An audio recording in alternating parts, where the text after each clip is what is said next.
Hey, and welcome to our first DNMC podcast. You've got a little bit more than half of the leadership team here today. I am Megan DiGiorgio. We've also got Kimia, Meg, who is different than Megan. We're going to make that distinction early. I will be Megan, she will be Meg. And we've got Liz as well. So, hey. Hey. Hey, everyone. How you all doing today? Pretty good. You know, that's such a weird COVID question. That's very true. I know. I think I'm COVID fine. It's a good COVID name. I like that. Yeah. I'm going to start using that now. COVID fine. Yeah, we need like a separate rating system. Yeah. The first little, it kind of made me laugh a little bit. The first little question on our list was, what's everybody drinking? And I don't know when you're listening to this or when it comes out or whatever, but when we are recording this, it is 2:00 in the afternoon. So I'm drinking tea. I'm drinking water. I know. Coffee. Nice. Yeah.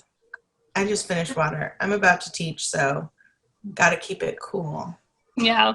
Liz, was your coffee in a can? Yes. It's one of those cold brew La Colombe. Pretty good. Oh, interesting. Does it give you a good kick? It really does. And I feel bad because you're about to start teaching and I am too. And I'm like caffeinating myself up. But, you know, that's how it goes. You gotta you really do have to caffeinate for, especially in front of, I think that's been the most challenging thing teaching is it's so much extra energy in front of the computer screen. Mm-hmm. Because the kids get tired and the kids are having a hard time. So it's making sure that you are feeling 100% energized the whole time to try and, give them a good experience. It's exhausting. Yeah, I totally feel that. Because I totally know exactly what you mean. Because, we all, for the viewers at home, we all do this. We're all private teachers.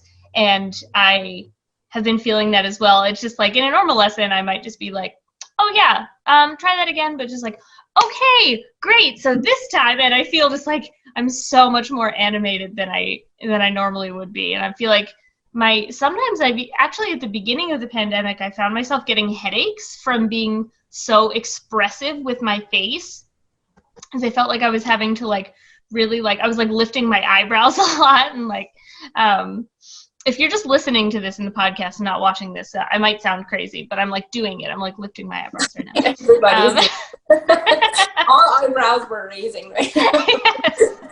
But yeah, I totally get that. And so here we are on Zoom once again. That's right.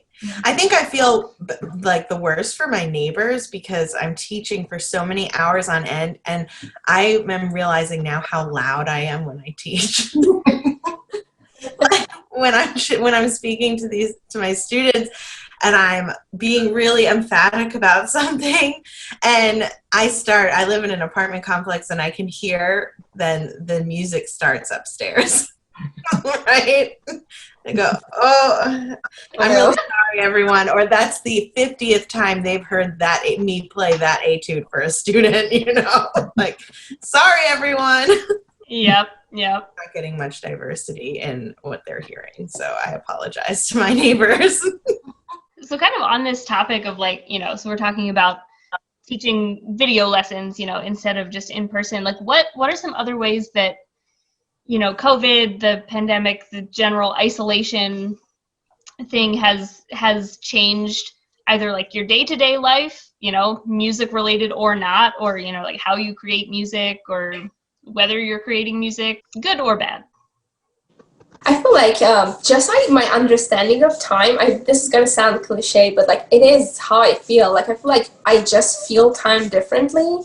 And before COVID, I guess, you just move around a lot, especially as musicians, or freelance musicians, you go to teach and then you may have a gig and then you go home and practice and then you may have something else. I feel like I was moving around and I felt like once COVID started that I'm going to be home and I'm going to have so much time, but in some way, just the way time is moving, it still feels that way, that I'm rushing through things, even though I'm not going places, it just feels that way. So I don't know what it is, if it's just like a COVID thing or if it's just me not being good at time, that it just feels like it's a slow but very, in a crazy way, also fast moving pace. Does that make any sense? I don't know. This is how I feel. So in a way, it's not that different, but it also is. Yeah, I feel like I really get that. I definitely relate to that sentiment of at the beginning of this feeling like, oh, we'll have so much more time. And you know, it's actually funny that I'm drinking tea, because that was something that, like, at the beginning of the whole pandemic, my husband and I started like having afternoon tea in the middle of the day, like just like almost every day. And it was just like, yeah, like cool. You know, it was like and it does feel like sort of life has kind of readjusted around the fact that, you know, this is how it is now. And yeah, I mean, I honestly feel busier than ever. I found that I have to like create like roles or tasks for myself to feel busier. Like, you all know I'm recording a new piece every week, and it's partly just so I do practice. Because if I don't have any deadlines, I won't do the work. I am such a procrastinator. I always wait. And so this is like, you know, giving myself an arbitrary goal of like, you have to learn and record and present a piece once a week, kind of gives me my own little like timeline of, oh, it's Sunday now. Now it's time to move on to this. So at least that's helped me keep my weeks together. I don't know day to day what day it is generally. But that's helped. That's like the main difference. I miss chamber music so much. Oh my goodness. I love the piano, but I really do miss, you know, working with other people in person. Yeah, I think like at first I didn't want to touch my flute for like 2 or 3 months even. I know that sounds like a long time, but it was like, I don't know, I felt like, and I'm sure like if I would have had to set a goal for myself, Liz, the way you did, if I was going to be productive, because I don't, you know, you like watch everything kind of like everything get canceled around you, you know, and everything. And it's very upsetting to watch it happen. And I think I was just kind of stuck in a funk for a while. And it's been really nice recording for our Ensemble Balance campaign, because just like having a deadline again and playing again, I was a little resistant towards it at first, because I think I felt, I'm not sure, you know, you spend so much time away from something and then it's hard to, and then I really enjoyed, it was really nice to pick up and play again. And so, but I think something that's really positive that's been happening is like, now that I am playing again, realizing like I'm not playing, although it would be nice to be playing to get paid, of course, like, it's really nice to have the time to just have projects, like things that I would have never had time to do. But even though I'm really busy teaching full time, it's like I still have time in the mornings and the early afternoons where I can like, oh, I really want to tackle this piece. I've never tackled this piece. I've never tried this project. I haven't done a lot of recording. So that's like something I really want to try for myself. Just things like that that I don't think I would have ever, you know, you're always, like Kimia said, going A to B to C to D every day. And it is, and I've also kind of picked up other hobbies too, which are kind of fun. My colleague and friend Heidi has been teaching me how to spin wool into yarn. I have a spinning wheel. Whoa. So I have a spinning wheel and I have all this like different color fiber that I'm spinning into yarn, and I'm very much a beginner, but I've been really enjoying it. So I think there's a lot of positives. I think finding balance, I should say, and like kind of getting back in touch with like, why am I a musician and why do I enjoy music? I think like that's like the big positive. But that's a luxury, I think. The luxury, but I'm happy to have it, you know, so yeah. Yeah, just going off of everything that all of you have said, I mean, I relate to everything you all have been talking about. Like Liz, definitely chamber music is like the thing that I love to do most. I mean, and so I'm kind of coming at it from both perspectives as both a player and a composer. And yeah, so it's been hard to want to, you know, some days pick up my viola, just be like, oh, you know, like what am I doing this for, you know? And then also as, you know, as a composer, like if I write this piece, you know, how will it ever get performed? You know, like when will it ever get performed? I had a bunch of, well, not all premieres, but you know, a premiere and then several other performances of my music all get canceled this summer, and it's just kind of like, you know, but I've been interestingly involved in a couple projects that have been kind of recording long distance. So I wrote a piece for a festival this summer that ended up moving virtual, but as part of the festival, each of the 8 composers wrote or composed a piece for the International Contemporary Ensemble. And you know, it was like, okay, the festival's moving online. They were like hoping to still be together to actually play the music, and even that didn't get to happen. So all of our pieces were, you know, kind of recorded like to a click track with, you know, the different people in different places and then layered together. And it was just really interesting to see how that process came together. And of course it is no substitute for chamber music and for, you know, really like working with players in real time.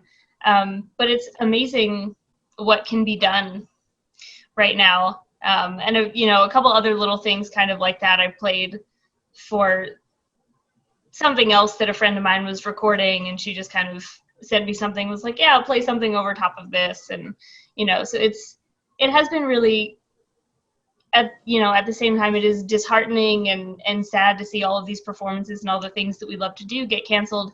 It has also been really cool to see how people are being creative and finding ways to still try and foster a sense of like connectedness and still try and make music, even though, you know, it looks very, very different than what we're used to.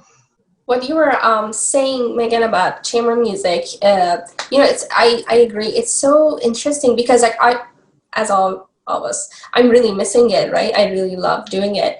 And especially because I also graduated school right before COVID, and I was really involved in, like, always chamber music, always something going on. And then all of a sudden school ended, and then COVID, I feel like it was like a big shock of, like, just that part being gone. But just speaking of how creative you can be and like different things that you can do, in a way, like while I clearly lost that like presence of that in my life, but then it made me think like, oh, like I miss, like it has been years since I played with that friend who now lives in Vienna and that other friend who lives across the country, and I don't get to see them. And we actually ended up putting this thing together. It was like a really short, a couple of minutes of just like us recording and putting it together. I had not played with those friends in like years, and like somehow with this great absence of chamber music, I got to kind of play with them, you know what I mean, and just kind of catch up. I feel like that has been such a positive thing about COVID. I don't want to say it's about COVID, but I guess these times, the one positive thing is that I've been able to, because I feel like all of us, especially musicians, feel this so much in our life. It's brought some of us a lot closer. And we've been talking about this a lot. I feel like we've been expressing things more than before somehow.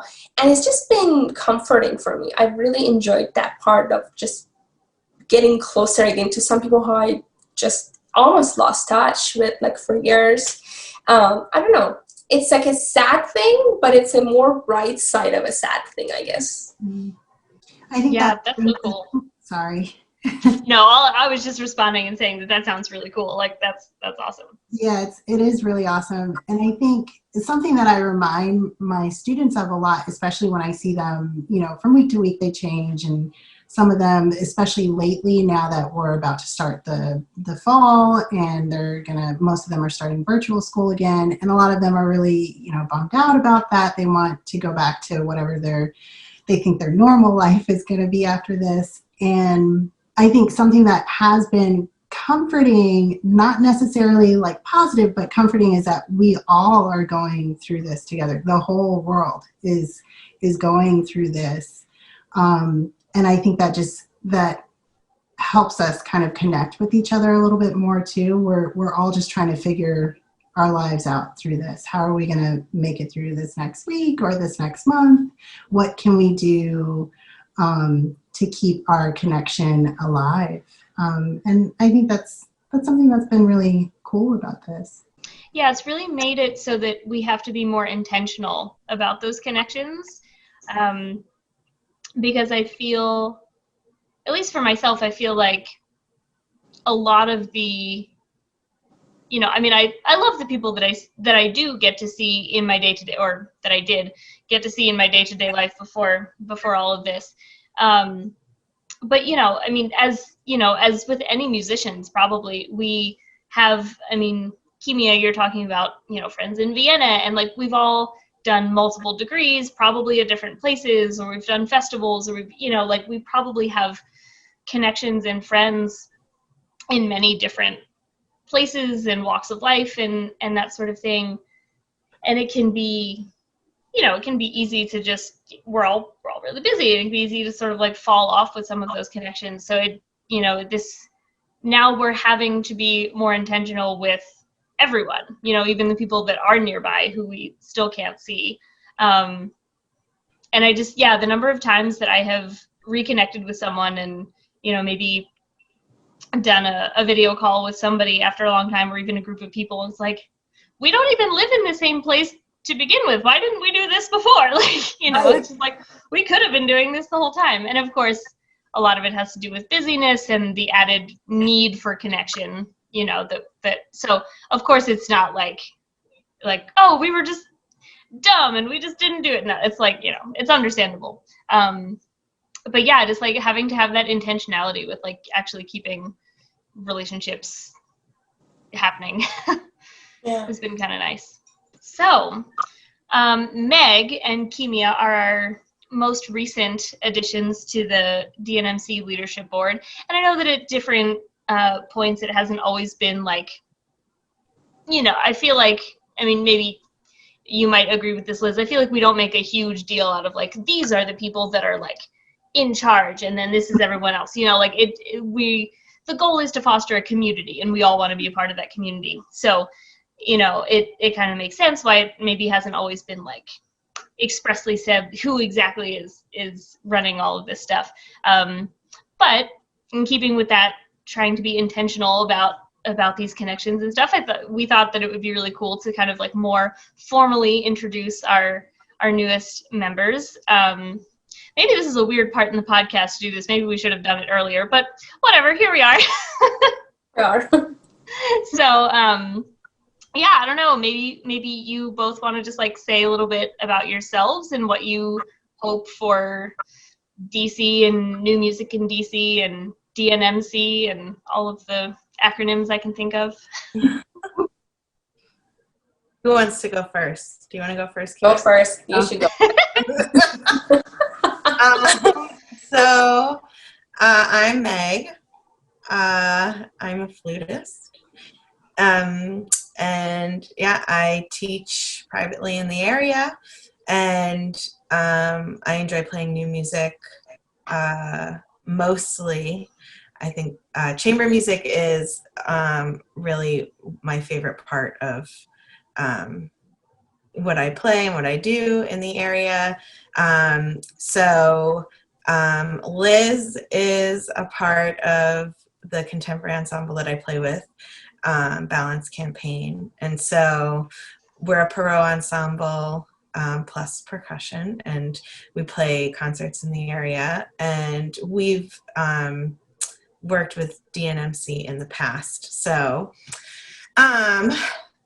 in terms of what I would love to see for DC, just like moving forward, and I would honestly love to see just I think more venues that really love and welcome, I think, new music. I would love to have kind of a venue that was like home for a huge collective of new music ensembles that could be a shared space for everyone to rehearse in, record in, perform in. Just like growing a community and growing, a space that people could enjoy and work in together, collaborate in, and not just for music, but in other arts as well, and which I think probably sounds very Pisces of me. I have no idea if it does or not. Very head in the clouds. I don't know. But yeah, it's like something I would love to see for DC personally. Yeah, that sounds great. I would love that. Just a collective space. That would be like my dream. But yeah. But I think just like continuing to grow the community and make connections and, meet people with similar interests and collaborate and yeah. So I digress. And Kimia, now it's your turn. Hi, I'm Kimia. I am also a violist and educator freelancing in the area. I've been here since 2016. I came to Maryland to go to UMD for my DMA, and I just graduated in December. So I've been just working since then. I've been playing and teaching in the area. I work with District Strings, which is a little company, I guess, I don't know if you can call it a company, just group of string players that play and perform chamber music at different events, concerts, stuff like that. So that's one of the things I do. And one of the things that I do is that I'm very passionate and always excited about just promoting and performing musics that are a little bit from outside of the Western canon. I'm from Iran myself, so like I've always wanted to explore and perform more music from there, either if it's like the classical music, the folk music, or contemporary music. So in the past year or so, I've been focusing a lot on that. And it's been a big project of mine to record some pieces and commission some pieces by Iranian composers. And well, obviously COVID kind of put a pause on that a little bit, but I'm hoping that after I can kind of get the ball rolling again. But that actually, because that's like such a passion and interest of mine and my background, obviously, I would love to see more of other things similar to that happen. Like where I feel like DC is such a great and diverse area. You see so much diversity, and you do see a lot of diverse musicians as well. But I feel like I would love to see even more of that, and just the programmings of concerts and just like more, events that like not necessarily to just highlight that music, but to include that music, just be a little more inclusive of, other types of music. I feel like DC could really, I think there's some of that missing here. And I also would love to see just more collaboration in this area with other bigger, kind of more prominent, areas closer to us where they are, like New York City, or where there's just such a vibrant community of like musicians and composers and just diversity and all sort of things. I feel like we're so close, and I would wish to see more of that kind of collaboration and just back and forth happen. I feel like it's definitely something that I really look forward to. And just more contemporary music, I feel like not just that, but more of that is just something that I always look for. It's just such an interest of mine. So, yeah. Yeah, that sounds great to me. All of this stuff, and it's great, for us to have this avenue to kind of talk about it, in sort of a public way that you all are able to hear, because these are the types of things that we hope at DNMC that we can start to foster. So we're so excited to have both of you on our team to like help us do that. And I don't want to just limit it to our newest folks. I don't know, Liz, do you have any like dreams for the new music community? Oh, there's so many. It's funny with everything that's going on. We're in the midst of huge, I think, cultural and social awakening. And so there's like a laundry list in my head of what are things that we can do as musicians to better serve our community, or to promote just more inclusive environment around music. One thing that I've been thinking about is how can we reach people outside of our own little new music community.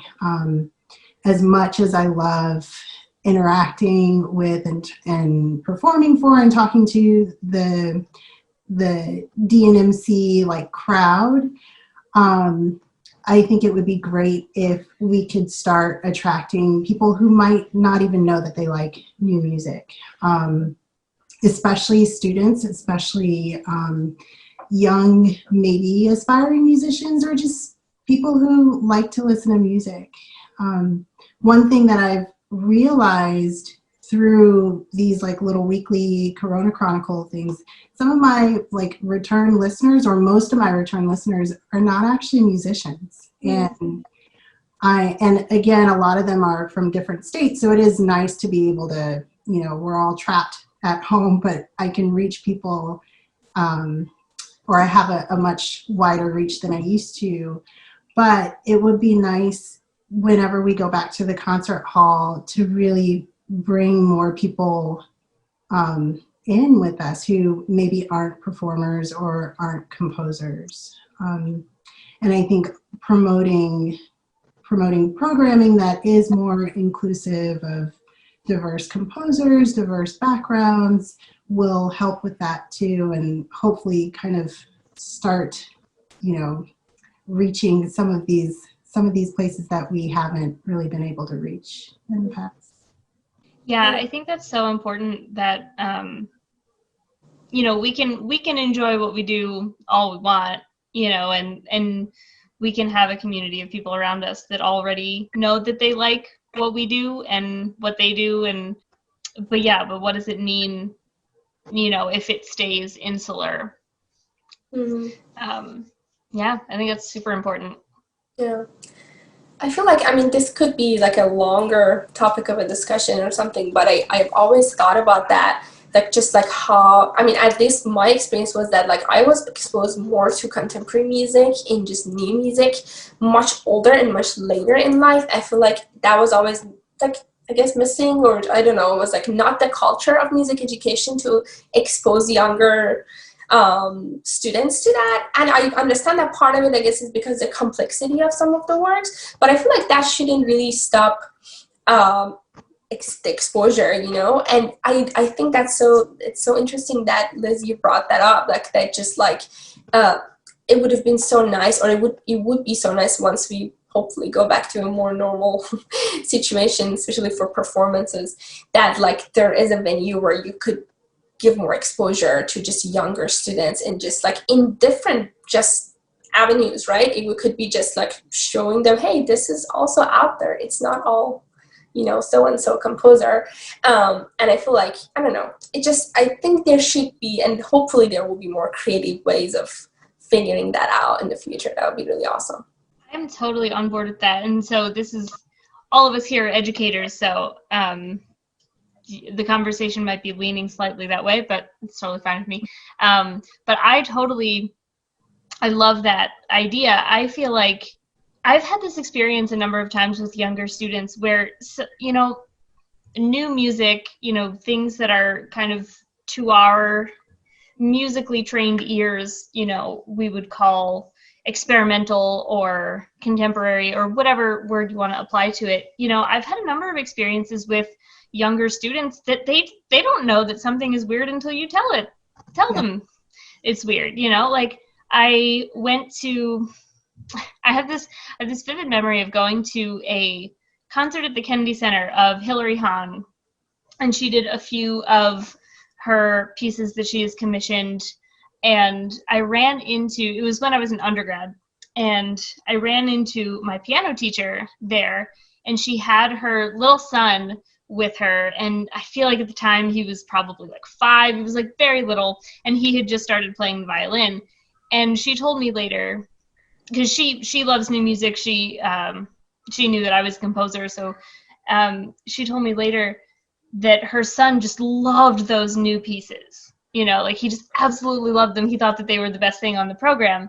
And she sort of added that it was like, yeah, I mean, so some of the sounds that she was making, like, he might think that like they sort of sound like when he plays, so like that's maybe, I don't know how much of it was that, but, but just hearing that he loved those pieces more than anything else, more than I think she played the Bach Chaconne and, all of these masterworks.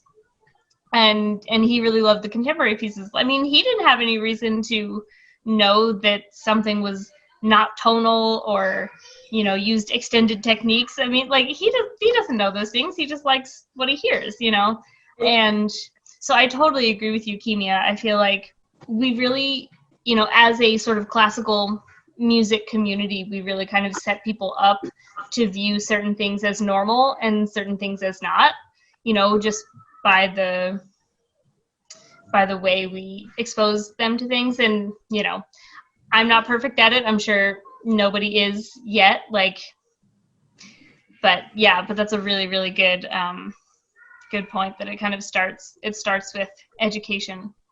Mm-hmm. Maybe we can have a DNMC conference that's just only geared towards like younger musicians. Wouldn't that be so fun? That would be so fun. I can just like imagine like where there's like a fun little workshop where they can compose, and it would be so cool. I don't know, there's just all these things like, I've never seen that. I mean, I'm sure somewhere something like that exists, but like, wouldn't that be so much fun if you went there and like such a cool activity to do, right? Yeah. I mean, I know Balance Campaign, we did, we played some excerpts from Schoenberg from Perrault Lunaire for some middle school and upper school choir students. And we explained the story and they ate it up.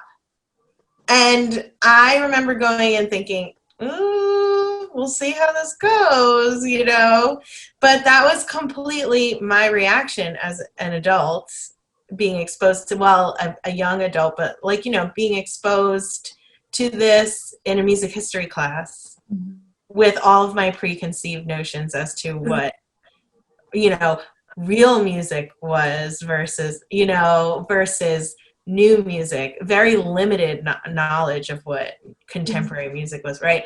And now it's like my favorite thing, of course. But they ate it up. They loved it. And but it, like Schoenberg is not even that new. So imagine how far we still have to go. Yeah. It's so interesting. And my flute choir students, I'll introduce flute choir pieces that have very limited extended techniques, very limited. I don't ever really introduce pieces that are arrangements of a classical work. It's usually something new, and maybe one of the parts has a slap tongue or flutter tongue or something, but it's usually something fun like that. And they're always like, this is so weird. Ew! But they have a lot of fun in the end. And is it their favorite? Not all of them, I will tell you, because it's difficult, But I think I think it's stuff like that. Kids can enjoy stuff like that. It's different, Mm-hmm. The music is fun and groovy, and I don't know.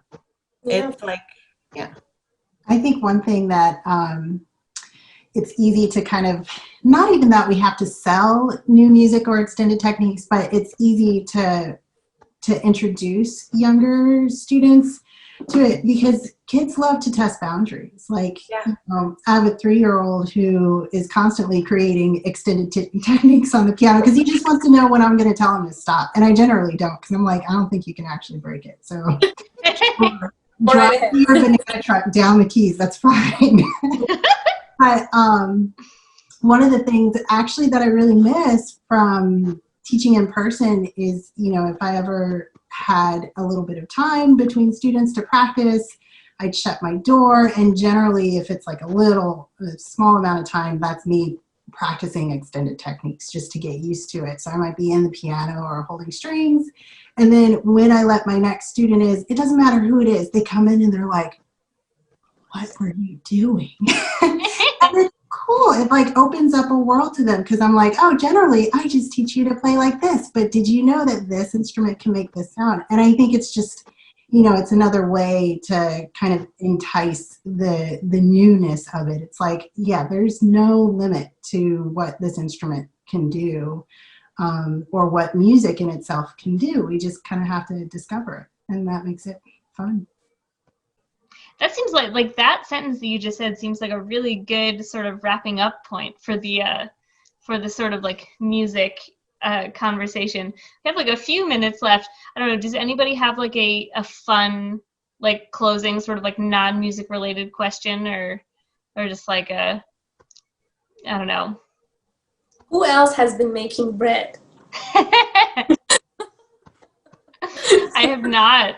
My husband has. I would be lying if I told you I've been making much of anything. I feel like that's such a COVID theme, like making bread. I don't know where that came from, but it's kind of fun. I like it. A while I was making an unbirthday cake every month that we'd get through.